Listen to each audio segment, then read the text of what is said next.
Sandy, welcome to This is Horror. Thank you. Happy to be here. Yeah, we're happy to have you here, and there's so much to talk about. I mean, there's so much that you've done within your career, but I want to go all the way back to early life lessons growing up in LA. So I wonder what stands out when you think about your formative years and lessons learned. And these don't have to pertain necessarily to horror or writing or creativity, just anything that you learned in those early years. Well, I grew up kind of split between a place called Glenwood Springs, Colorado, which is more people would have heard of Aspen, which was about 40 miles away, and um, and then Los Angeles. My dad was an airline pilot, so he was based out of LA. But anytime I wasn't in school, I was shipped to my grandfather's ranch. And I think that it was the best of both possible worlds, where I lived in a city, I was exposed to everything a city gives you, and yet I grew up alone up on a ranch, up on a big mountain, and had a lot of time to grow my imagination and to read lots of books. My grandfather's house was filled with hallways full of books. And so I think that was really a great way to learn independence, to learn growing an imagination, and then just, both sides of the coin. So, what were some of the early stories that you were reading? I read anything I could get my hands on, but I'd say if you want to talk about moving into horror, when I was about 10 or so, I read Mary Shelley's Frankenstein. And uh, that opened up a world of wonder for me. And it was quickly followed by Bram Stoker's Dracula, and then The Island of Dr. Moreau, and then anything else I could find that was great literature that happened to be horror. And um, so I've always been intrigued by the fantastic, the the world of wonder, and the places that horror could take you. Because I've always felt that horror is an allegorical medium that can speak to all kinds of things and all kinds of fears and allow you to process so much. And at the time you were reading these early stories, were you also like creating your own stories or drawing, or were you watching movies as well? I didn't see as many movies because both places I lived were not right nearby theaters. And when I was really young, I was only allowed to watch Disney films, where, of course, they always killed the mother. Um, I'm still killing my mother in all my stories. It's very cathartic. But, uh, you know, I drew from a young age. I was an art major in college. And um, so I find that anything creative inspires me. The arts in general inspire me. Was your mother aware of the stories that you were writing where you were killing her off? Oh no, I only killed her once. I was an adult, and she pretty much had tried to kill me most of my life, so that was Yeah. okay. Wow. That sounds It was a fraught relationship, yeah, yeah, I can but it imagine. did outlast her. Yeah. In terms of that relationship, is that anything you want to speak of? I mean, I know when we spoke to Dean Koontz, we ended up talking about his violent alcoholic father in the first 5 minutes. So we've inadvertently gone there again. Well, you know, um, I think that uh, she came from an abusive family, and I think that she did her best to not perpetuate abuse. But when once I was older, I could understand what she overcame to be a good parent, which she was a good parent. But I could see she had a problem with the fact that what she always wanted for her child was a a great home life, a great father, the things she didn't have. But I think she was jealous of it as well. So there was a dichotomy to her that as a small child, you don't understand.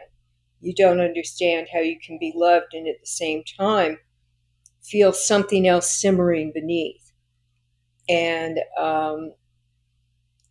I think that it took me so many years as an adult to look back on it and go, what the fuck was going on? And I was really lucky in that I had a really loving, really strong father and a great uh, grandfather, my dad's father, who really stepped into that void and taught me that I could be whatever I wanted to be.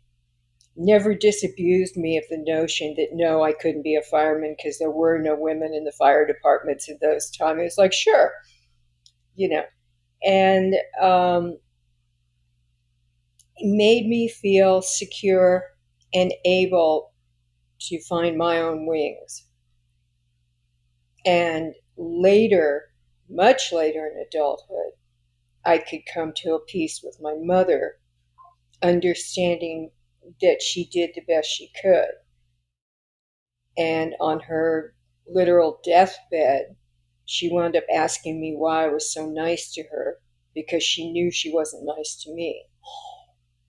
So it's always interesting to me, those relationships, um, those things that come with death, um, and what lies beyond, since none of us know. Right. Yeah. And did you find that having that relationship, and indeed all of those relationships with your grandfather, with your mother, with your father, that then shaped or informed your own parenting later? I was probably horrible. No, yeah, I think that uh, what it did for me was to try to not be, she was a kind of pessimistic person. And I tried not to pass that on. Um, not not to put any restrictions on who they could be, short of not wanting them to be Republicans or accountants. It's an eminently reasonable restriction, I think. Well, I- it's the kind of thing you don't dare say because they might do it just to spite you. But, yeah, you know, all I ever cared was that they grew up to be good men, and they have. yeah, yeah. And in terms of your own self belief, I mean, you said that you had your grandfather in particular telling you that you could be anything you wanted. So, did you always have this idea that you wanted to professionally go into the creative arts? Um, I think what I knew was that, I used to say to him, I just feel different from other people. And he said, you're not different, you're unique. And I think that kept me from feeling like an outsider, because then I didn't care that I was different. And I didn't necessarily think about, I have never thought about what comes next. I just walk through the next open door. I'm not one of those that says you have to have a plan and you have to know what you're striving for, because I think that's a dead end. Um, I just, if opportunity is there, why not look into it? If something happens that's interesting, why not pursue it? And so everything I've done in my life has really just been me going, really? Sure, why not? I have a big faith in why not. Yeah, and I think having that optimistic outlook, as opposed to the pessimism, that kind of means that you see these opportunities. If you're being pessimistic, then you're not always aware as to what it is in front of you. Well, fear is probably the worst human trait you could have. Fear stops you in your tracks from doing anything. And, I believe that to my very bones. You just can't live in fear all the time. And that whether it's micro fear of change or of failing, you learn from failure. If everything goes right, you never know what it is you did correctly. If you fail, you have an 8 by 10 glossy of what went wrong, and you can learn from it. So I'd say that's the biggest thing a person has to conquer, is the innate fear you have as a baby moving forward, and just keep a sense of adventure and confidence. And, like, I never worried about getting hurt. I always figured it'll only hurt for a second, and then we'll find out what's on the other side, what's going on. And since I grew up with all men and boys, it was a handy trait to have, because you usually got the crap beat out of you at some point. You fell out of the tree, you fell off of whatever precipice it was, and you found out it only hurt for a minute, and then you move on from it. And for those who are struggling with fear, whether creatively or indeed in any facet of their life, I mean, what kind of things have you done to overcome fear or to move forward in spite of fear? When I was in college, uh, as an art major, have you ever seen all the shirts that say Stussy on them? They have like a signature, and they say STUSSY. Don't think I On a, have, but Yeah, Bob is nodding along. I've seen that. Yes. well, that signature was from a great artist who was a teacher of mine, Jan Stussy. And his son, I think, formed that company and sold his signature. Jan Stussy was tough, and he taught me anatomy and a bunch of things.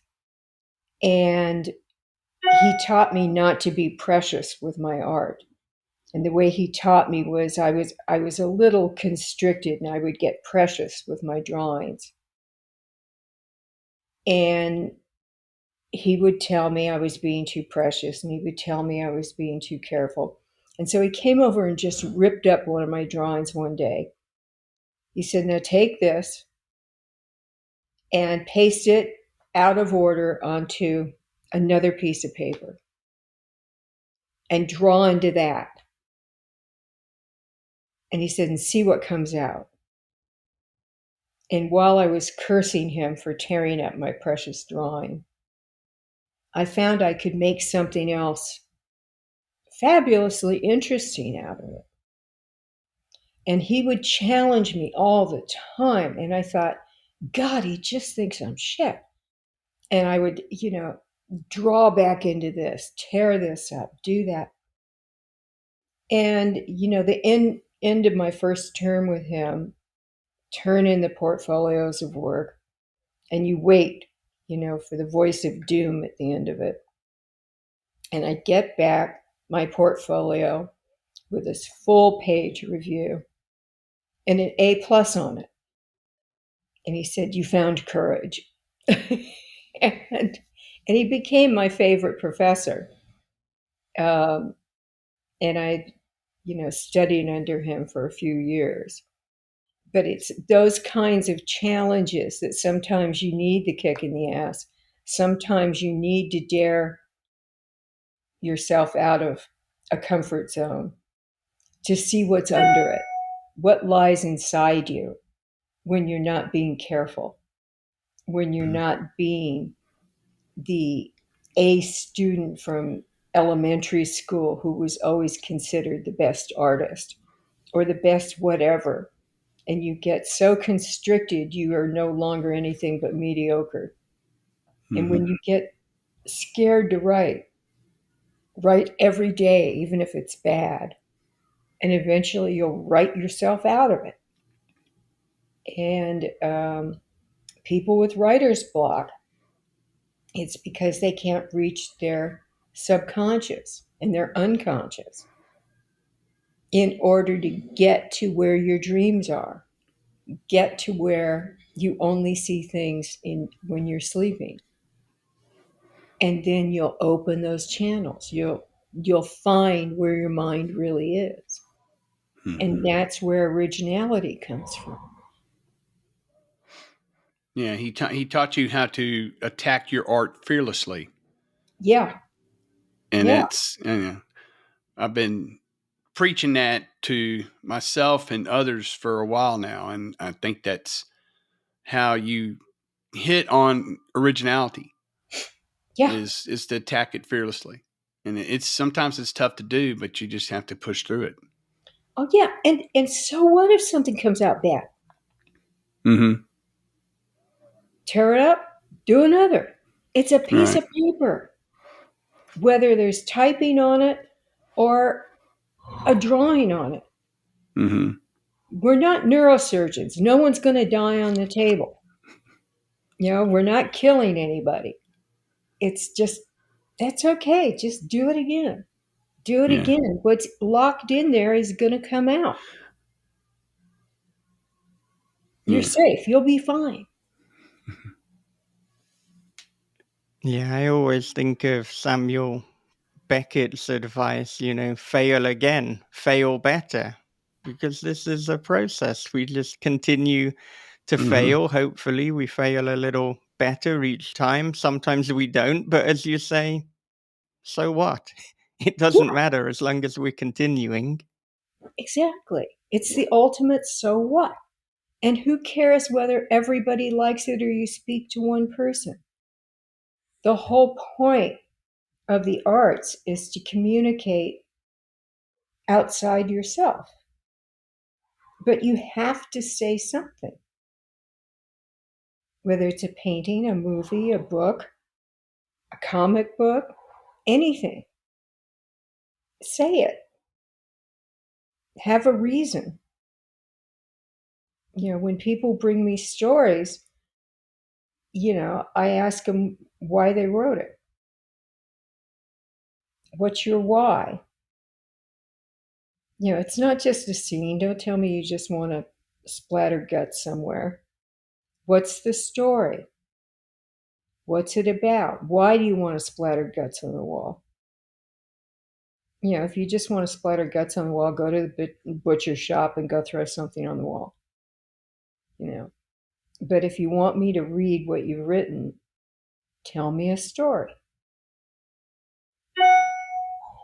What's the first story or the first piece of art you created where you felt you really mastered getting your why on the page or on the screen? Oh God, I do it all the time.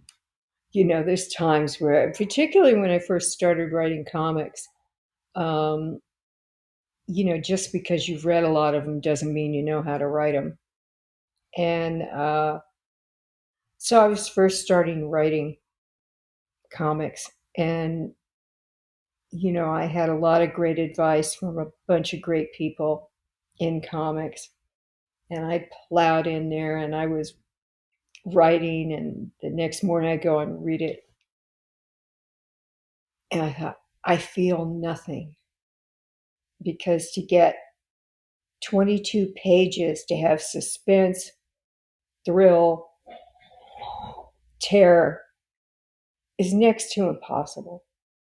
It's a great discipline for any writer to try and write something that's a whole story in 22 pages, knowing that half of it's going to be visual and half of it's going to be words. And to figure out where the suspense comes, to figure out, I mean, I was at sea. And so you start over again, and you write it and you rewrite it and you rewrite it, and you kind of keep going. I feel nothing. And then finally you beat it into submission, because you just have to be hard on it. It's how it is. And there's nothing wrong with reams of paper shredded, that have cross-outs and remarks. And so, and I only get to the computer later in my process. I write on legal pads. So, I mean, I've got cross-outs and arrows and everything else all over masses of legal pads as I try and beat a story into submission and feel something from it. Because if I don't feel it, no one's going to feel it. And I may think I have a good idea. On this latest Tales for a Halloween Night anthology, my story resisted me for months. It hated me. I hated it. And I knew there was a point I was trying to make, and I could not get it to come out. It was horrible. I finally, I think, got it. I hope only an audience will tell me if I made it. But damn, it was painful. I feel all the time. Yeah. Yeah. Do you think that writing on legal pads and writing, in this more tactile way, it enables you to unlock creativity perhaps through the impermanence of it as opposed to doing it on a computer? I just feel it more, probably because I'm old. you know, I it works for me, and then I'll get it into the computer at some point, and even then I'll mess with it. I'll redo it. And in terms of when you're writing, I mean, what is the setup? What writing routines do you have? What does a typical writing session look like for you? I usually have to do it either really early in the day or really late at night when nobody's talking to me and there's no phones ringing. I just have to make it that otherwise I lose the whole internal rhythm. And that, or I have to be absolutely panicked because I've missed the deadline. That works really well to focus me. Yeah, And then I still lock myself in another room. I just, yeah. okay, everybody just stop. And don't tell me it's important that someone's calling. Right now, it's really important that I do this, or, you know, I've let down the company. And so when you're writing, are you writing to complete silence or do you put music on to try and block out the rest of the world? 50-50.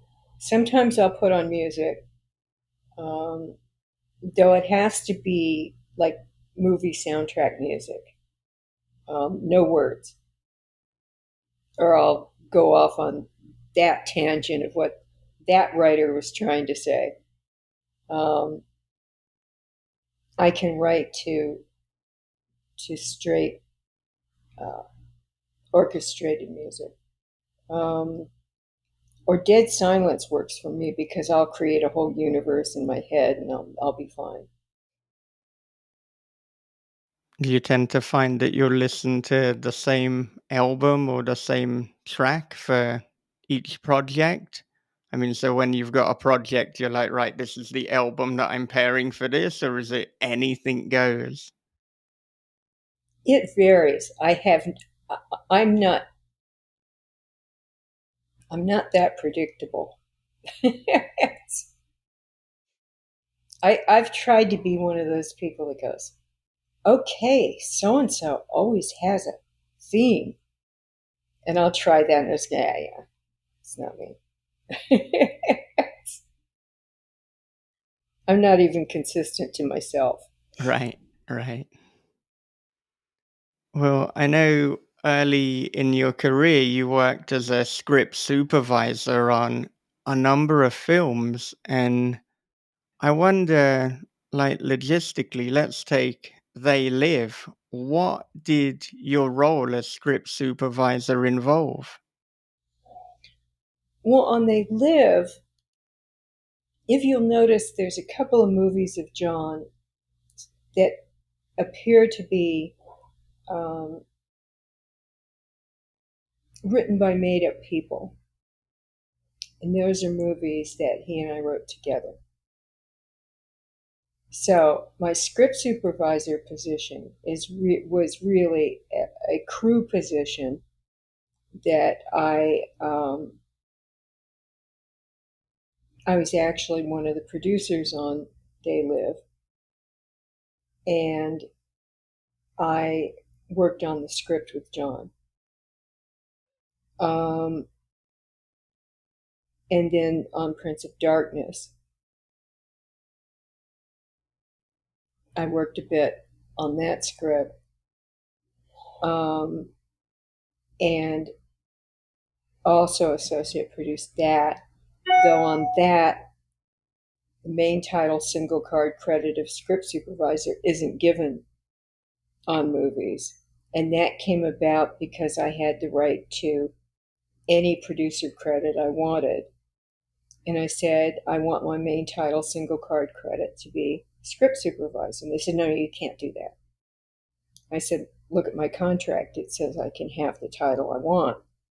And because I had a running joke with a costume designer, Jody Tillen, who did Miami Vice and Thief and a bunch of Michael Mann films. When she got her costume designer accreditation and she had her first main title single card credit, she called me up and was all excited. And I said, oh God, when I grow up, I want a main title single card credit. She goes, oh, a script supervisor will never have a main title single card credit. So, as a practical joke at her, I took a main title single card credit of script supervisor just to say, hey, fuck you, Jody. So that's why that credit's like that. But I took script supervisor credits on the early films I did with John uh, because I was working as that on the sets. And I really like working the sets. And then after that, I would do the second units. But Larry Franco and I had a deal where he stayed a first AD and I stayed a script supervisor while we were producing the movies. It was more fun. So, how did you and John meet? And did you hit it off initially? Um, we met on the movie Starman, and I came in to interview for being the script supervisor. And the way he tells it, he thought I had a nice ass. I'm not really sure that had anything to do with my credentials. Um, and um, yeah, we just fell for each other. It was inconvenient for both of us, and we wound up together for the last 40 years. Yeah, so But the I was a feeling, good script supervisor, so he got a bargain. yeah, yeah. Well, that seems to have worked out fairly well then. And I mean, then in 91 you formed Storm King Productions. So how and why did that come about? Because I was producing and I needed a holding company. And that's pretty much how you set things up um, when you're not a work for hire anymore. So I formed my own company, and then that grew into it became the production company for our films, and then a subsidiary of that became Storm King Comics, which I formed when I got a lot of things I do when I get annoyed at situations that I don't think need to be unduly complicated. And that was because we were trying to set up a television show and kept getting grief on it. And I knew that the studio wasn't really going to do it. They just wanted to say they had a John Carpenter series. And I was saying why it needed to be shot in LA because the location was a character in the movie. And um, some under assistant development person said, well, it's not like it's a graphic novel we're matching to or anything. And we always do a lot of art when we're presenting TV shows and features. And I said, well, actually, it is. And, you know, our agent there kicked me under the table. Thomas Ian Griffith, who had co created it with us, who was our 6'5" master vampire in vampires, kicks me under the table from the other side. And we walk out and they go, what was that about? And I said, they're not going to do this TV show. They just want to say they are. And I think it'd make a great graphic novel. So I went home, talked to John. He said, how'd it go? And I said, great, we're doing a comic book. Because everybody always wanted to put his name on comic books and they were never for good ones. And that's how we then spent 2 years researching the business and the art of comics. And that started the comic company. So most of the things I do are out of sheer spite. So when you started the comic company and you were researching, what were some of the big lessons that you learned in terms of the do's and don'ts with comics? Um, well, it was interesting. Like, because I'd been in animation, the actual process of pencilers, inkers, and colorists was familiar to me because it's how we did old school animation. Um, and so I figured, okay, I understand that. I learned that there was an entire group of inkers you never hired because they were basically high and never delivered on time. I learned it was my editing of the first writer on that comic that taught me how to write comics because hired a guy who was a major award-winning writer um, and known for horror and a bunch of things. And God, he was good. And I would read each of the books as he would turn them in, and then I realized he never did the IP as was presented to him. They were like police procedurals with threesomes in them, and a demon here or there. I go, this can't be. But how do I keep thinking they're so great? It's because he was a masterful writer. But in editing him, I had to figure out why am I falling for it each time? when he's not writing the IP. And I had contractually to deliver this IP that John and Thomas and I had created. And so I learned, it's how I learned to write a comic, by editing the original writer. And you learn things like, okay, I had finally had the comics written, they're drawn. I realized I didn't know how to deliver it to the printers. There's a big gap in the line. So there were various things like that. I realized that the old school comic guys looked at Hollywood as they were raping and pillaging comics. And they thought we were a vanity comic with a celebrity. And it took a couple of years for them to recognize that we just wanted to make a great comic. And to win over the older guys was a great victory. Now a bunch of them write for me, which is awesome. But it was interesting to watch them circle me.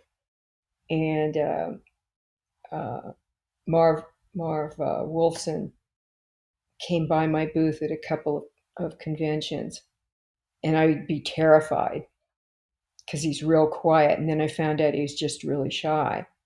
And finally, one day, he opened one of my comics and he felt the paper and he goes, "Nice paper." I was like, yes, yes. I mean, it's those little victories when you realize what you're doing. And you just learn things that are more the mechanical side of the business. And all of those became victories after at least screwing up at least one. Yeah, and what we haven't mentioned is you're also the first woman founder of a comic publishing company, so I suppose you also had that to be up against. Well, you know, I was fully open to going to Dark Horse or, IDW or anybody. But they tried to buffalo me with, oh, so, we need the movie rights to this. I said, look, I don't need you to make a movie. We know how to make movies. I just need to get a comic out. And then another one decided that if I would get $50,000 from Universal, they'd make an ashcan version of our comic to put out for San Diego Comic Con. And I finally said, so is the deal that I'm a woman or that I'm a movie person that makes you think I'm stupid? And that one ended with, yeah, fuck off. And I thought, all right, if I figured out how to make the comic, I ought to be able to figure out how to publish it. And that's how I wound up doing that. It isn't that I thought, oh, I'm going to be the first woman publisher. I didn't even know that until a journalist told me. Again, it's just seemed like necessity. Yeah, and it's incredible to me and ironic that you had comic publishers like Dark Horse asking for the movie rights. It's like, are you aware who I am? Are you aware of the track record of what I've worked on? There's just something bizarre there. I think they were dumb about the movie industry at that point, and B, they thought I was stupid. So, neither thing was true.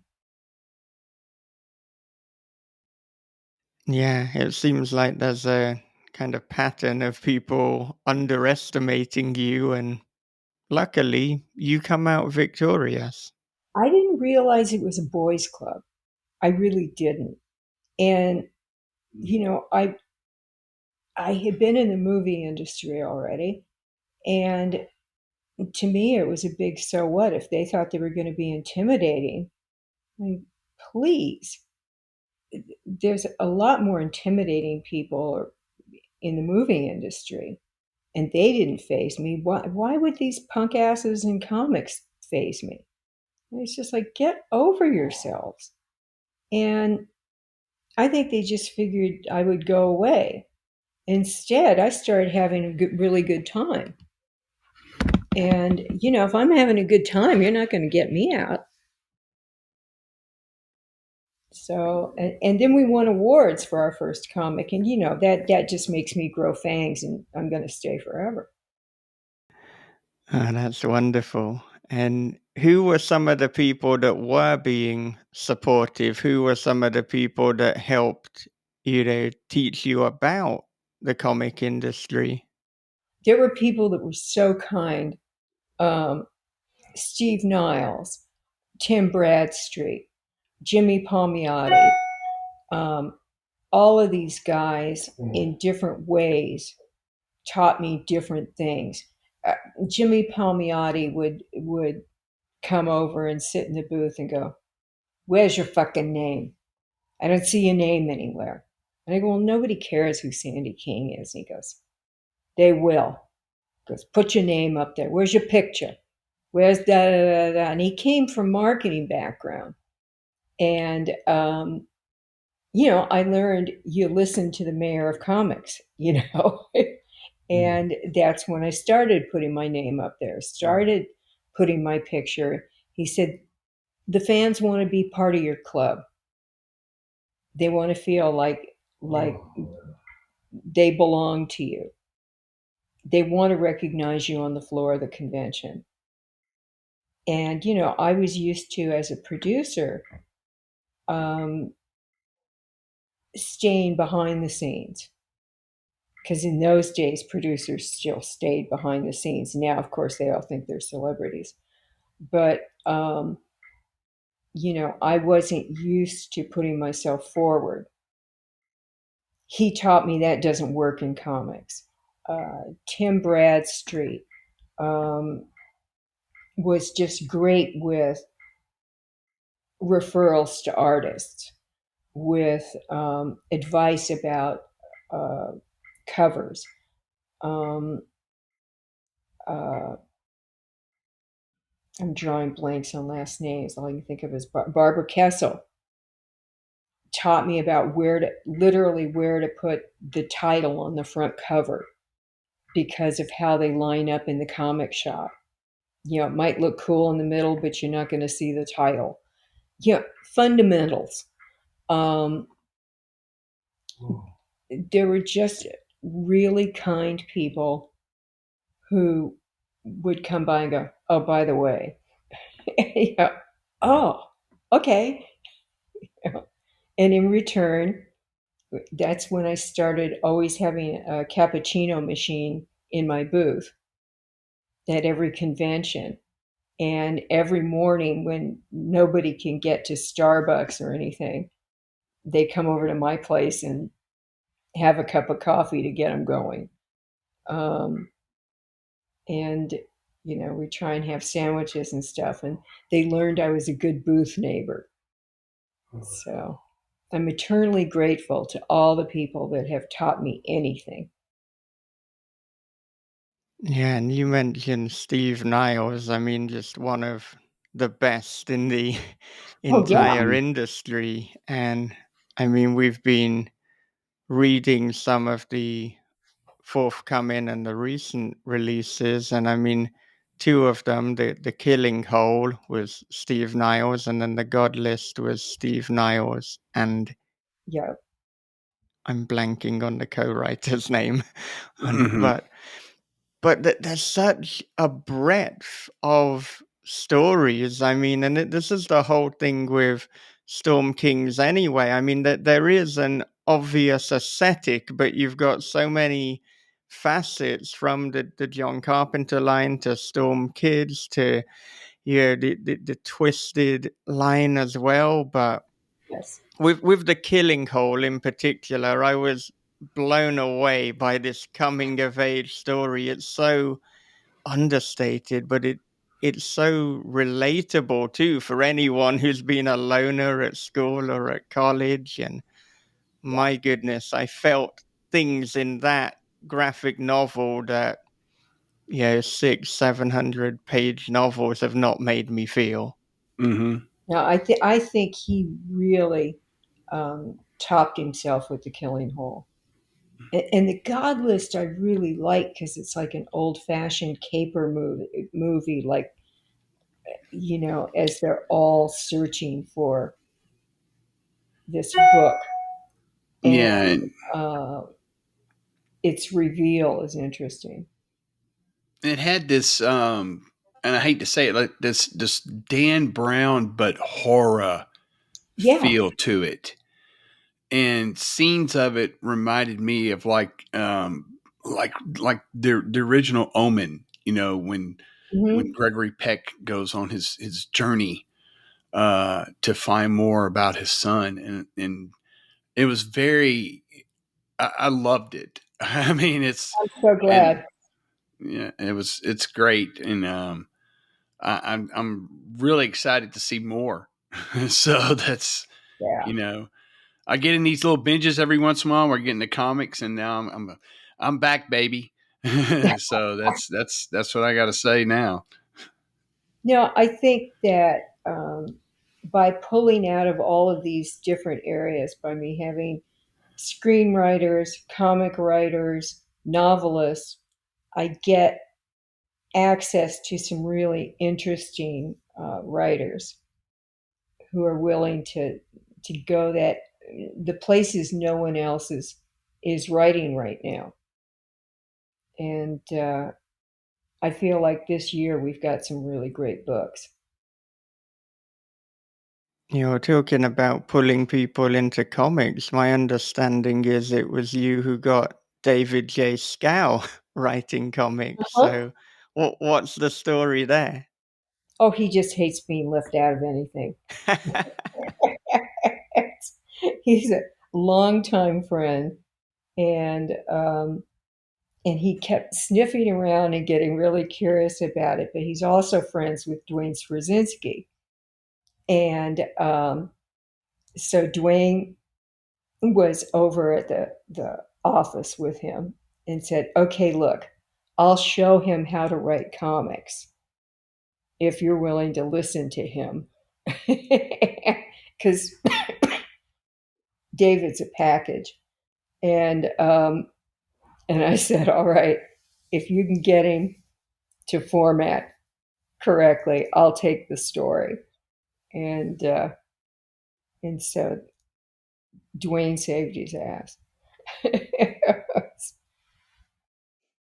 They're very funny together.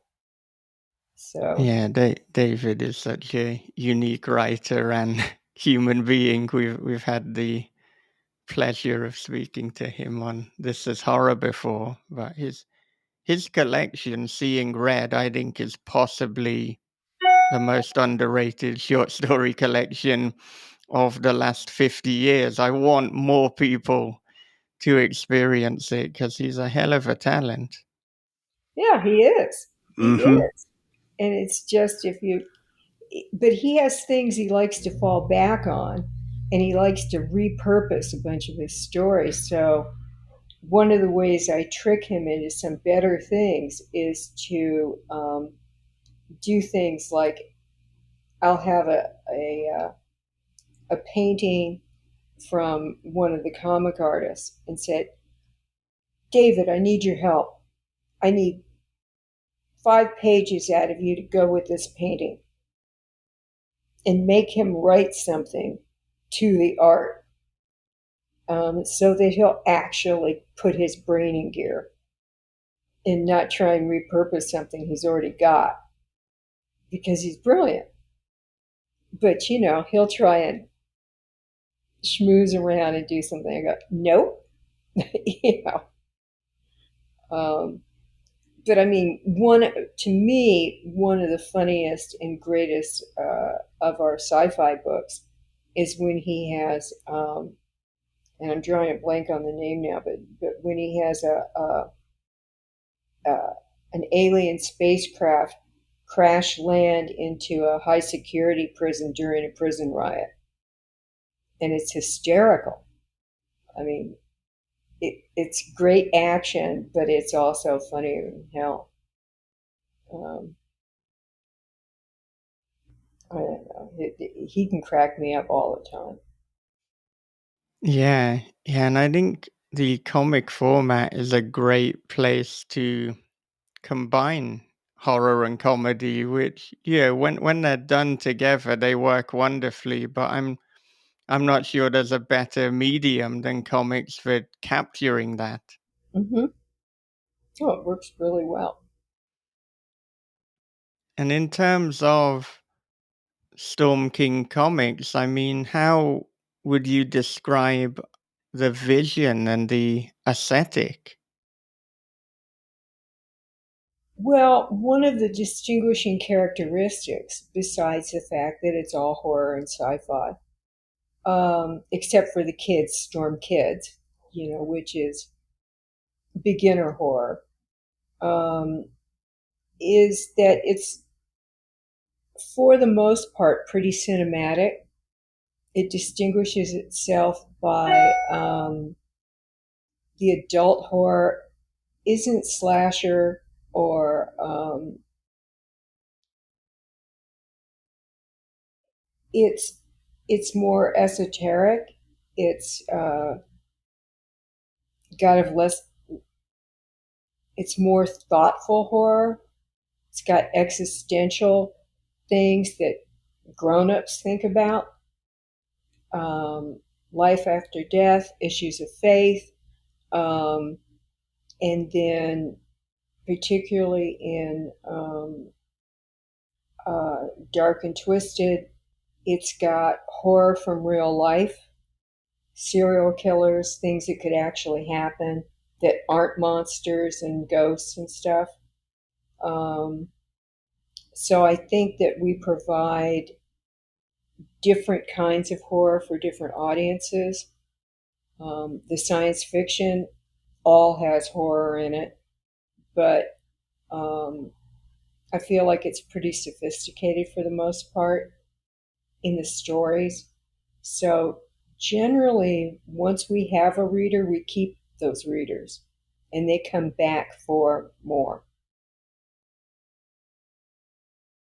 Yeah, and talking about the real horror in Dark and Twisted, I mean, that makes me recall that a few years ago you put out John Carpenter's Suburban Screams, and that is a very unique premise because I can't think of many like TV shows where they're combining reality and kind of fiction, but also not quite. It's a very unique idea there. So how did that one come about, and how did you ensure that you were, I guess, respectful to the victims within that show? Well, what made that show different was we entirely focused on the victims, that and on the notion that there is no such thing as closure, when they all go, oh, so now we've given some closure to the victims because we found the killer or the whatever it is. Um, Everyone, whether it's a neighborhood, a family, is forever changed by that crime. And when I was reading, and John and I were reading the various scenarios that were presented to us, there were a ton of true crimes uh, and survivors.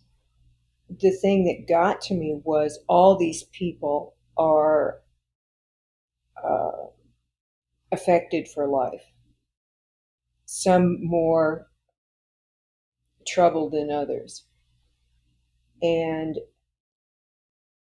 no one had ever really asked them how they were. And most shows are about the perpetrators of the crimes. So, in that regard, we said, okay, um, we can do this if it's based on this, if it's based on the victims, and it's based on their words. So there was nothing made up. It was all from their mouths, and there was nothing untrue about it. And, I think we served them well, and that's how we avoided being opportunistic.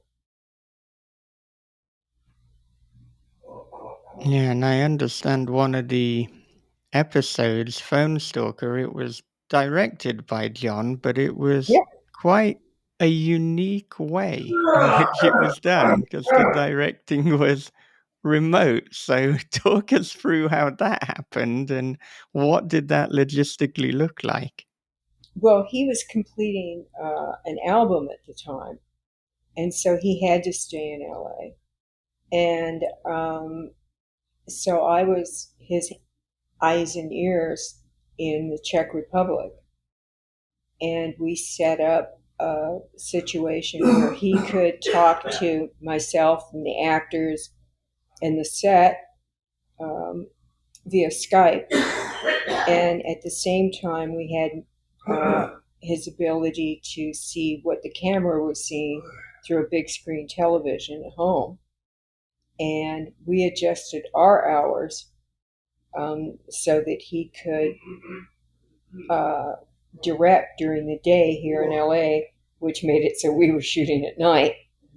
Um, and it worked really well. The communication worked really well. It took us a couple of weeks of making sure the servers were all hooked up correctly and that kind of thing, because the internet was different there. But it wound up working well. So he was able to talk to his lead actress a few times before we went to shoot while she was in London. She came in from there. And, and then I scouted the locations and sent him pictures. And so he was able to choose everything from wardrobe to locations and, the looks of various things from home.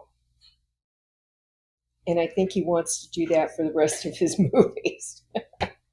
Right. Yeah, I was going to ask if, that experience has led to more remote directing, not just with John, but with anyone. And, Well, there's a if there lot are of plans. directors actually that do that.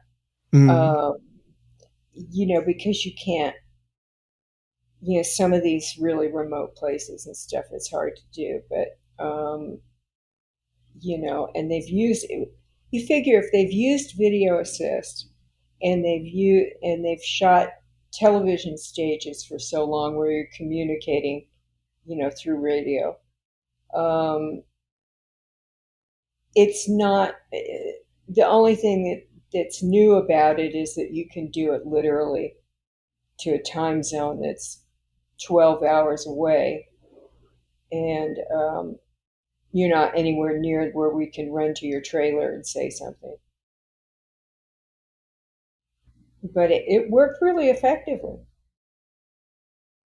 particularly if your wife is running back and forth and right. not sleeping a lot. Yeah. Yeah. I But it turned suppose out doesn't.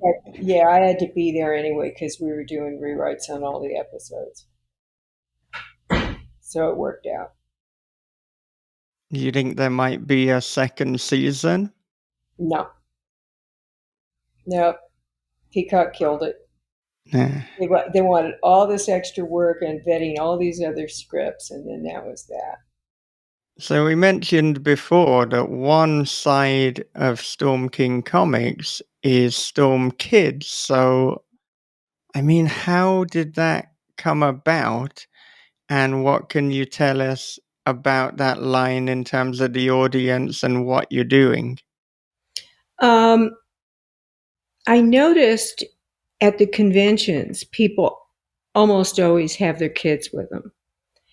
And because the art is so beautiful and compelling in our adult books, the kids were immediately drawn to it, immediately trying to say, can I have this? And I said, no, you can't. These are adult themes. And it's not like it's pornography, but they're not going to get it, and it's not appropriate for them.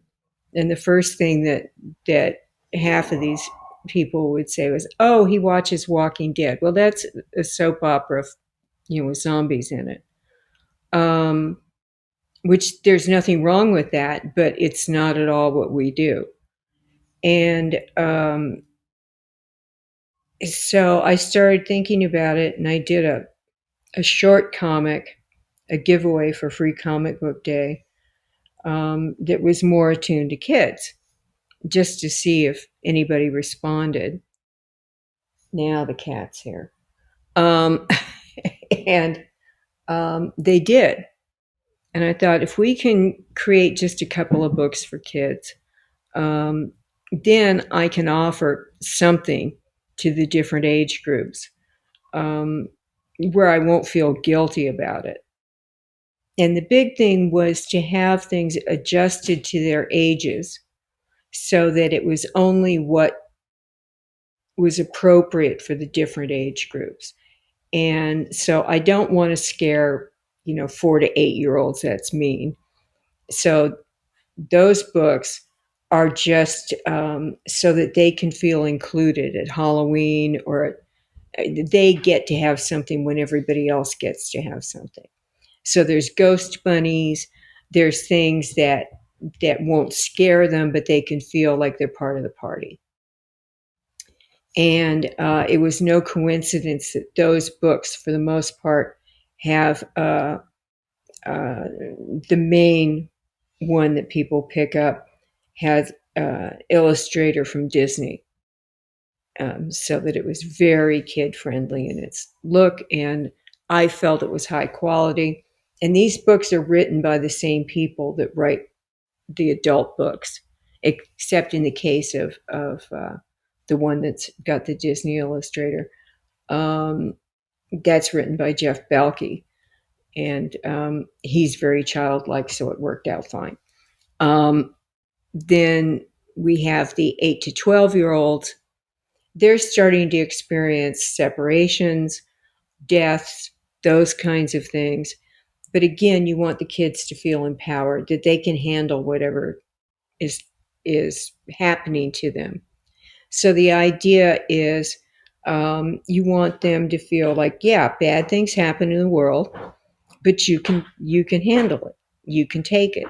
So those stories are more like that. We have a Hansel and Gretel-ish type of book, um, and it's got Grub the Booger Troll in it. And he shows the kids how to find their parents who are missing and all of that. And then we go into the young adult books where they think they're grown up, but you still really aren't allowed to show a lot of blood or swearing or things like that. And that is, you're dealing with even bigger stuff, and you hate everybody, and you want a horror book, and your parents aren't going to be happy with me if I sell you a real adult book. So that's for the 14 to 17-year-olds. And that's how we divide it up, and that's how we choose our stuff. And Steve Niles has written a couple of those, and they all seem to do well. But we apply the same quality standards to those. Nobody talks down to those kids. Yeah, and I think something that you said previously in terms of the YA books is, you need them to be dealing with real fears. It can't just be spooky or kind of horror carnival aesthetic. And I Yeah. guess that's kind of the idea of not talking down. Yeah. Yeah. You want them. The ones we do for YA are, they have great things where they're really dealing with who they are and who the real monsters are. And uh, the one of the ones Steve wrote, Sacred Hearts, has to do with the monster who isn't really the bad guy. and discerning that kind of thing. Um, he did another one, Monica Blue, a werewolf story, where a 14-year-old girl's mother has died and the father decides to move them out of New York City to the countryside. And like most 14-year-olds, she's hateful, um, she's bitter, and I think most 14-year-old girls are part werewolf anyway. And she gets bitten and she becomes a werewolf. And so it's navigating that space between her and her father. And so again, it's about more than just the surface. And if Steve did you, a great job. oh yeah, I mean, he always does, as we Yeah. said before. And I mean, if you think back to your teenage years, what advice would you give to your 18-year-old self? Don't get caught. There you go. You're not going to keep teenagers from being teenagers. It's silly. Yeah, Try not to get killed doing whatever it is you're trying to cover up. yeah, yeah. I mean, I think a lot of us, when we look back to our teenage years, it's kind of a miracle that we are still alive. It's like some of the things we did. Jumping fences when parties were raided, it's, certain things are a miracle. Don't get in the car with the drunk driver. Yeah, yeah. How many All of of that. these can I take at one time? Yeah. Oh, yeah, yeah. I mean, fortunately, as many close scrapes as there were to get into, I never did anything really bad. I mean, I broke every rule, but I wasn't really stupid. So I took what I considered acceptable risks. My parents wouldn't have thought so. Which I think is a good transferable lesson, really, for adulthood and business to take acceptable risks, you know? It's life, in general. And I think that if more people considered kind of golden rule ethics, maybe we'd be in better shape all around the world. You know, the rule of just don't be an asshole would really help. Oh, yeah. It would serve many people well and be Mm-hmm. radically different. This Yeah, world, every country would be wouldn't it? radically different. I think so. I think it would really help out. We've all had Well, enough of it. oh, yeah. Yeah. Well, I want to talk about some of the forthcoming projects and the forthcoming releases. And I believe in a few months, Blood of the Taken will be out, which I know is a personal favorite of Bob's because we read a lot of these going in, Yeah. and of course, part of the John Carpenter series. Blood of the Taken um, is Sean uh, Sean Mandrake is an incredible talent, and they're when they first started doing this little web strip, I said to them, "And why haven't you brought this to me?" The whole family works with me, um, from their dad, mom, now brother. I think the boyfriend's been thrown into the mix. Um, their house is a giant studio with all of them working in it. And so I convinced them that I was serious. that I thought it really was a unique vampire story. And they write it, draw it, the works. And I think this one is going to really be a hit. I think that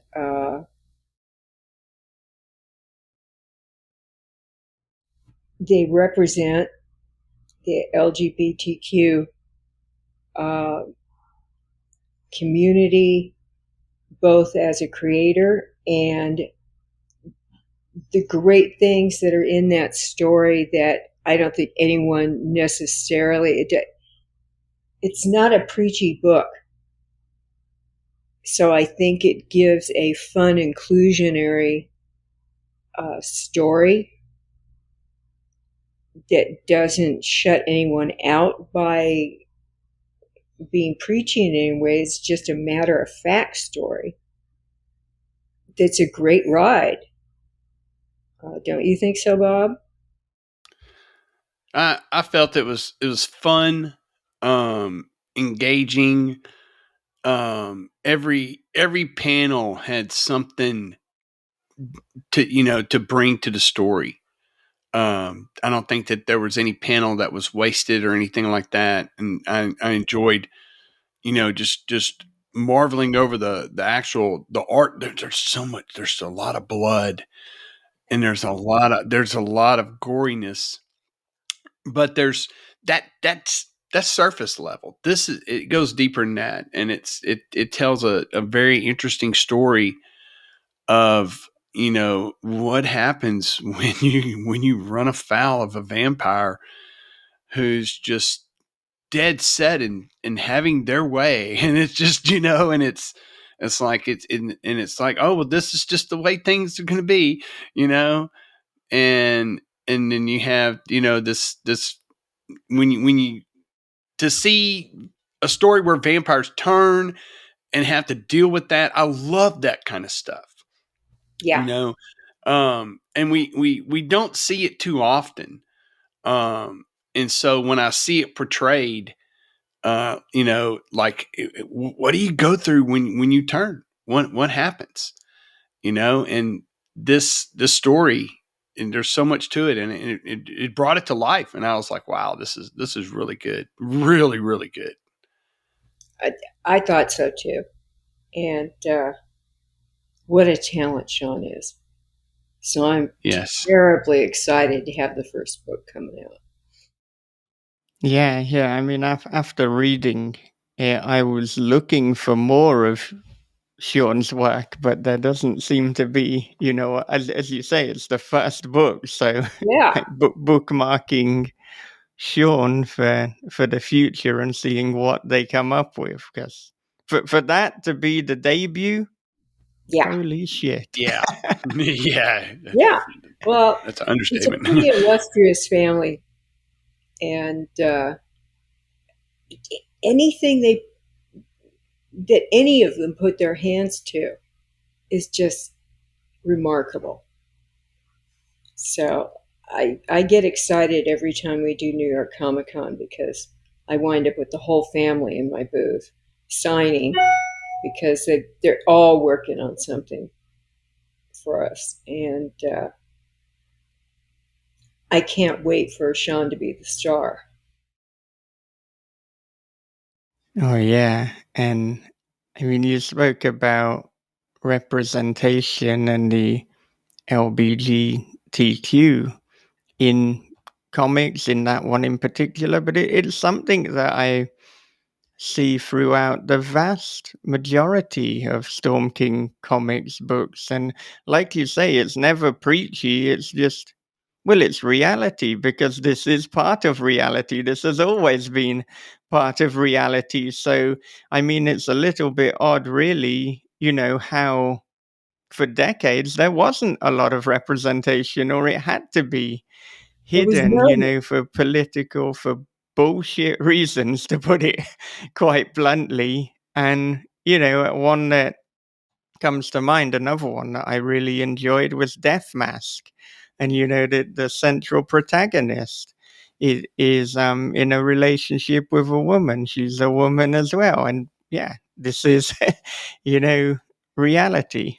but unremarked upon. And Mm, it's how I feel you normalize um, the audience's reaction and response, and it's how it should be. Um, we would never have been able to elect Barack Obama president if we hadn't watched all the major black actors playing presidents on television for decades. And I think that um, by having edited comics so heavily for all the years, at least that I was growing up, where you only saw white faces, except for Black Panther, and you never saw anybody that might be uh, gay or lesbian. God knows, no one ever talked about transsexual. Um, it's a disservice. It's not the world. It's not the street you walk down. And I think that's one thing we've done from the get go differently at Storm King, which is, we have our books look like the world you live in. I'm happy about that. oh yeah, you've done a remarkable job, and Mm-hmm. yeah, it's absolutely right that you're like the relationship isn't kind of mentioned, isn't commented upon, and why would it Nor should be? it be. That would be utterly bizarre, you know. When you see a white uh, middle American family in a comic book, they don't go, and they fuck. Yeah, Yeah, you don't. It's just not what you do. yeah, So why make a deal of it the other way? yeah, Mm-hmm. yeah. Although I do like it when there are occasional parodies that do exactly what you've described, just to highlight the absurdity of commenting on it. Let's show you what that would look like with a heteronormative couple. It's the fact that that you'd have to do parody to point that out to somebody. Yeah. Mm-hmm. Is I don't know. I'm hoping that with the various elections around the world, we'll Mm. start seeing a different uh, reality in our political world, which then becomes reflected in our schools, our Mm-hmm. libraries, Yeah. everywhere. Yeah. We hear a lot of people talk about how they feel that certain things are being, I don't know, for want of a better term, shoved down their throat, but we've had creative restriction wrapped around our throats for a long time.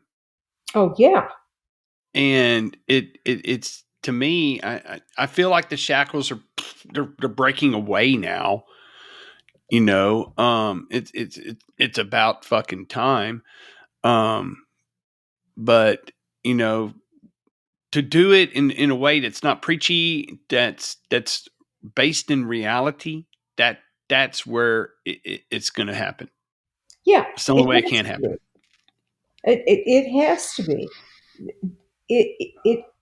You know, I think that it happens around the family's Thanksgiving tables when somebody brings their date, their new husband, um, anybody, and you find out that a lightning bolt didn't hit the dining room, and you find out the world goes on just fine. So if we can reflect that in the arts, that's the other step, and you just normalize life. And you go, nothing's good. God isn't going to get you. God doesn't give a fuck. And, I just firmly believe even if God did give a fuck, I don't care. Yeah. This is Yeah. how I mean, it if is. yeah, if God gave a fuck, then that wouldn't be much of a God worth paying any attention to, is the way, Yeah, that I see it. And yeah. I mean, Um, the editor of Solaris Books and Rebellion Publishing, I remember, must have been about 10 years ago now. And for some reason, someone asked him why he sought out diverse writers when he's putting together anthologies, and he said, "Well, he's trying to get in these anthologies the world that he wants to be in reality, so get it represented on the page, and then, as you're saying." One hopes that that will then become reality, create the world you want to live in. yeah, it's just the way it is. And how many how many creators stayed quiet for how long? Yeah. And I think in the arts they now feel braver, and I like it. Yeah. Oh, yeah. Well, It's I nice. mean, sorry, yes. No, it's nice. Yeah. We're talking about things shifting. I mean, what do you think have been some of the biggest challenges with traditional publishing and traditional filmmaking historically, and how do you see things changing? Well, since all the studios seem to be blowing themselves up, um, I have no idea what's coming. Um, what's currently saving a lot of movie and television creators is streaming, but I think that's going to get um, narrowed down because for a while there, every studio had their own streaming service, and nobody wants to buy $200 worth of different streaming channels. Um, right now, TikTok seems to be beating out Netflix, so that's kind of sad because the younger audience doesn't really care about quality entertainment. Um, so it's going to be harder to get that back on track post COVID and post people um, thinking they can make their own movies and that kind of stuff. Um, I think there's going to be shakeup. I think that we're going to wind up getting more projects made than the doomsayers think. Um, eventually, people are going to get bored, as they've started to get bored with reality television. I think they're going to want to start seeing real stories. Um, they all said all of the bookstores would die, and they haven't. The bookstores are coming back. So I think that uh, I'm no seer for the future. Uh, we're all just going to have to wait and see. It's a little like the ending of The Thing, where you just kind of go, well, let's just sit here and see what happens. Um, you know, a studio, we've had so many projects that we had contracts on, and then we've just watched the different companies fall like pigeons from the sky that I keep saying, well, in 6 months we'll know.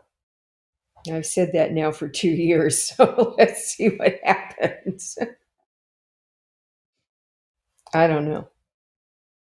Yeah, and I think, the comment on people going to TikTok, like you suggested, I think eventually when videos and entertainment gets whittled down so much to almost these few seconds and it becomes so just crude, then people do reverse. They're like, right, now I want something substantial. Now I want to go back to these 1,000-page tomes. I want to go back to these 3-hour movies. I want to have something with substance because this is nothing. I think so. I believe that that will happen. It may take a while until they get their fill of TikTok, but when, I don't know. I really don't. Mm. It's coming back. There's a lot of big books coming out, big tomes. Um, and thinking, Oppenheimer being 3 hours long didn't feel like it was too long, No, didn't. and I think people want that kind of experience. They just don't want it all the time. I So, agree. I mean, yeah. look, there were some great box office hauls that happened between Barbie, Oppenheimer, various other things where people, as soon as they see a good movie, they want to go out again and see another movie. Right. So I think that the big reason certain studios, you know, failed was A, they were badly managed, but B, they kept doing the same movie over and over and over. Mm-hmm. And what I found was, or I think, is that as soon as you give them something original in a story they haven't heard before, they show up. Mm-hmm. They've heard there's something new and interesting. So I think Exactly. they'll do it again. It wasn't that Barbie was so great. It was just that it was a different way of telling a story. Mm-hmm. Oh, yeah, absolutely. Well, Sandy, thank you so much for being so generous with your time this evening. This has been an awful lot of fun. It's been really informative. And, Yes. anytime you want to talk on This Is Horror, you're most welcome. So thank you so much. Thanks, guys. Great meeting you.